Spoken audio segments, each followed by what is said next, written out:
Another fun thing. When we first moved there, the lower level was our bedroom and the upper level was storage. We had 2 twin beds side by side on the floor, 2 twin mattresses. So I was laying on the mattress closest to the stairs that led to the upper level. And we worked at Total Wine at the time, and they were not stingy with the free alcohol.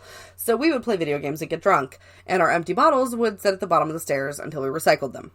Because we're slobs, get over it, whatever. Not the fucking point of the story.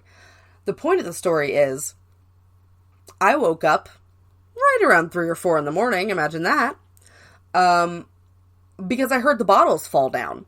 And the way they fell down was towards me, like something came down the stairs. I know I've said we had animals, a couple cats, a dog, whatever, and you're probably like, oh, well, the cat probably just came down the stairs. And that's what I would have thought too if the upstairs room wasn't completely closed, and if the downstairs door to the rest of the house wasn't completely closed, because otherwise the animals would chase themselves all the fuck over and we would not get any sleep. All the doors were always closed. I opened my eyes the minute I heard them fall. It was like an alarm clock.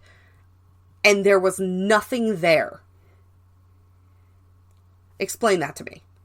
They fell out in a radiated pattern like someone had kicked them. Amazing.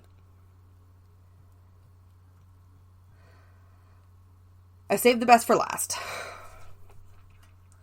So this fucking story. So, my ex-moose would go to work before I did in the morning. So I was still upstairs in bed. This was after the fact, where the upstairs was the bedroom, the downstairs was the living room.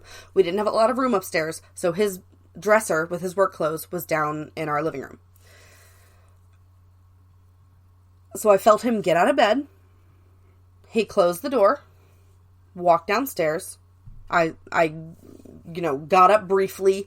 I glanced because I felt him get out of bed, and, he kissed me goodbye, whatever. And I saw the light around the door because he had the light on downstairs. So I laid back down. We had a box fan going because it gets very, very hot in the attic. And anyone who's used a box fan knows that you can tell when someone walks in front of it. It deadens the noise just a little bit. You can tell. So I'm laying there. I'm half asleep. I hear someone walk in front of the box fan. So in my half asleep state, I think, he must have gotten up too early, or he must not be feeling well, and I felt him get back into bed. Fine. Who am I to judge? Whatever. Maybe you got up too early, maybe you got a call that, it's delayed opening, who knows? So I didn't get up. I just felt him get back into bed. I went back to sleep. So later that night, I had gotten up at my normal time. He was gone by that point. I got up at my normal time, got dressed, went to work, came back. That evening, I asked him, hey, why'd you get back into bed this morning? Like, were you not feeling well, or did they tell you to go in later? What's going on? And he looked at me puzzled, and he goes, I didn't get back into bed. And this chill came over me like someone just poured a glass of ice water over my head. I was covered in goosebumps, and I looked at him and I said, what? He was like, yeah, I didn't get back into bed. Why? And I said, because I felt you. Sorry. I'm tearing up. It's been a minute since I told the story. Okay. I said, because I heard you walk back into the room, and I felt you get back into bed with me. And he looked at me and said, I never did that. I got dressed and went to work. I didn't come back up. I kissed you goodbye and left. And then he said, oh God. Then he said, I saved the story then for the reason. He said, I didn't want to tell you this. I wasn't going to bring it up until you, unless you brought something up. But when I was getting ready for work, Ninja, our cat, who is let me just tell you, he's the chillest cat. He's a big bruiser of a cat, but he's never been aggressive. He doesn't hiss, he doesn't bite, he doesn't anything. He just will get his way. He's just a heavy cat and will headbutt you But otherwise, he is not remotely aggressive. He is a giant teddy bear. So he goes, I wasn't going to tell you this, but, while I was getting dressed, Ninja ran to the top of the stairs, the landing outside your door, hissed at it, and ran back downstairs. So the timing of that was exactly when I felt someone get into bed with me. And there was nobody in bed with me. So you know what?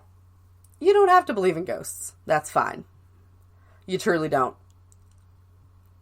But I do. And let me tell you, Moose does. And he never did. He was the biggest skeptic in the world until he moved into that house. And now my grandmother's a believer.